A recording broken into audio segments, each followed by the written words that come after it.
El origen de las minas terrestres se remonta al siglo XIII en China. Los chinos tardaron solo 100 años tras inventar la pólvora en crear la primera mina explosiva del mundo llamada el trueno subterráneo, que alcanza los cielos. Los ejércitos de toda Europa intentaron durante siglos perfeccionar esta arma de tal poder destructivo.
Las primeras víctimas de una mina terrestre en la Guerra Civil lo fueron de una mina antipersona, y fueron un soldado de la Unión, que resultó herido, y su caballo, que murió el 4 de mayo de 1862.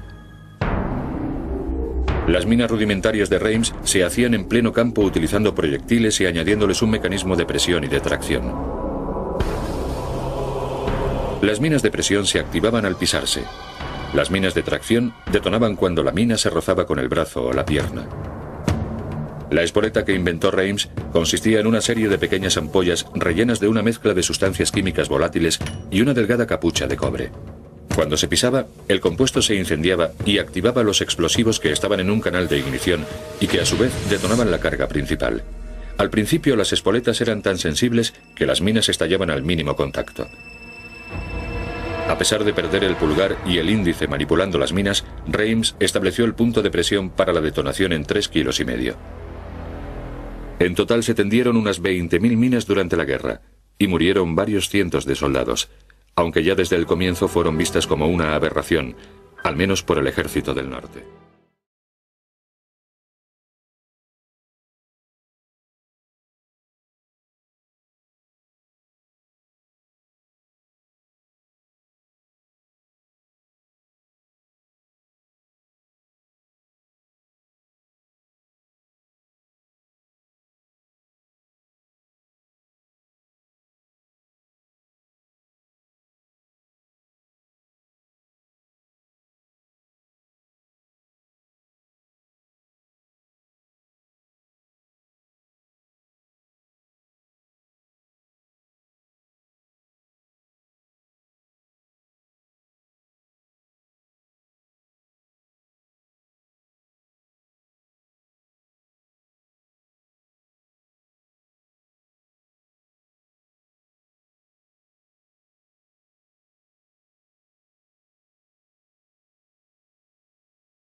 Sería el tanque en particular el que fomentaría el desarrollo de las minas terrestres.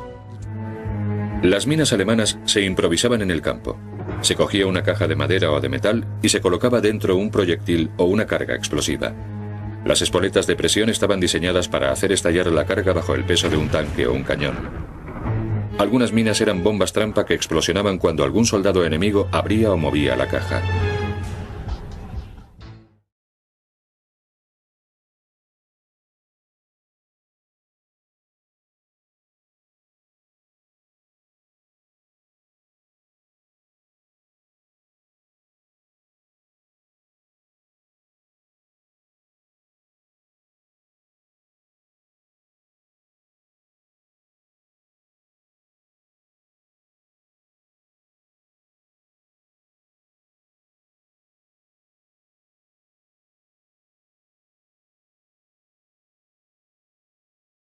En la historia del uso bélico de las armas, la Segunda Guerra Mundial marcó un hito.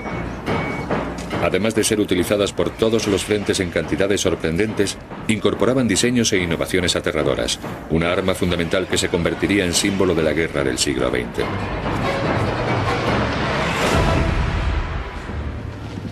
Alemania, más adelantada que el resto de los países en el diseño y uso de las minas terrestres, sacaba una mina nueva cada 3 meses durante la guerra y dejaba a los aliados sorprendidos con los dispositivos que impedían su manipulación, las nuevas espoletas y otros detalles que convertían a las minas en armas más letales y más difíciles de detectar.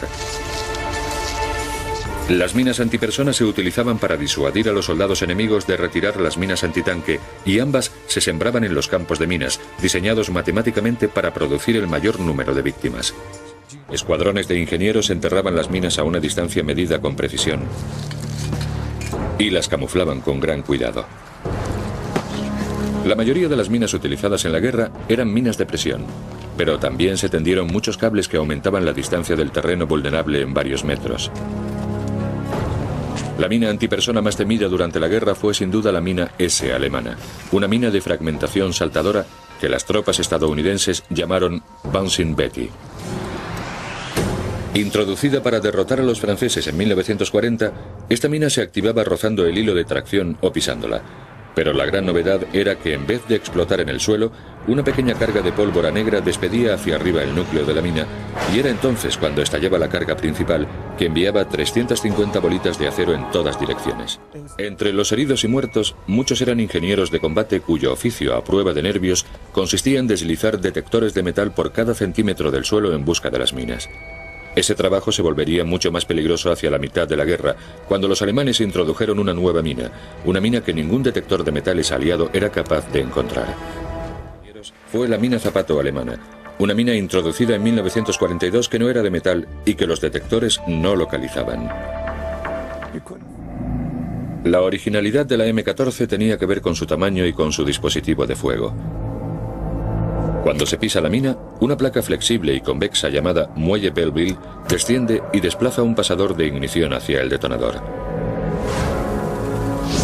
Esta acción hace que se encienda un cebo sensible a la fricción en el detonador, que a su vez enciende la carga principal.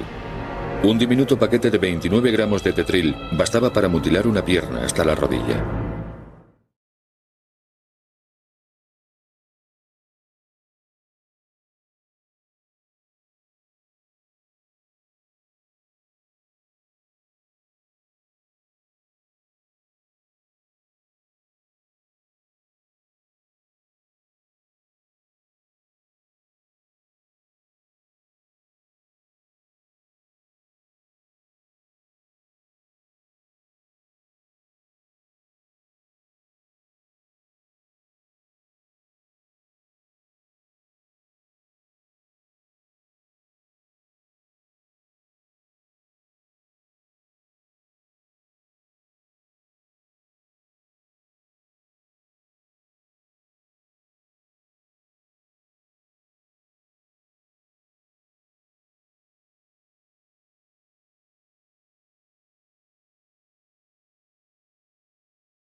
La guerra de Vietnam significó el preludio de una nueva generación en la que se crearon las minas con los efectos más devastadores, minas que podían ser lanzadas en miles de unidades desde el aire. Muchos de nuestros soldados cayeron heridos o muertos a causa de las minas, y también muchos civiles. Los norvietnamitas emplearon las minas terrestres de una forma radicalmente nueva y agresiva. En vez de utilizar los campos de minas para frenar o redirigir las tropas y tanques enemigos, sembraban las minas como una arma ofensiva cuyo principal objetivo era producir bajas. Los norvietnamitas utilizaron minas chinas y soviéticas y de minas que creaban con los restos del campo de batalla. Salían de exploración y si lanzábamos alguna bomba o algún proyectil, eran capaces de abrirlo y sacarle el explosivo de dentro. Fundían el metal y lo metían en un molde de metal. Los estadounidenses crearon una nueva mina revolucionaria que podía seguir el desarrollo de la batalla, la mina esparcible. El diente de dragón azul 42 era una mina más pequeña y ligera que el botón destrozapiés. Envuelta en plástico duro podían lanzarse miles de unidades en pocos minutos desde el aire. Cuando se pisaba, las sustancias químicas volátiles de esta mina, que medía 13 milímetros, se mezclaban y provocaban una explosión que podía arrancar un pie. Este tipo de minas fueron lanzadas en Laos, Camboya y Vietnam con el fin de mutilar las líneas de abastecimiento norvietnamitas. Pero estas nuevas minas tenían un inconveniente. La facilidad con que se colocaban hacía que fuese imposible localizar su situación exacta.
La mina mariposa PF-1, llamada así por la forma con que cae al suelo.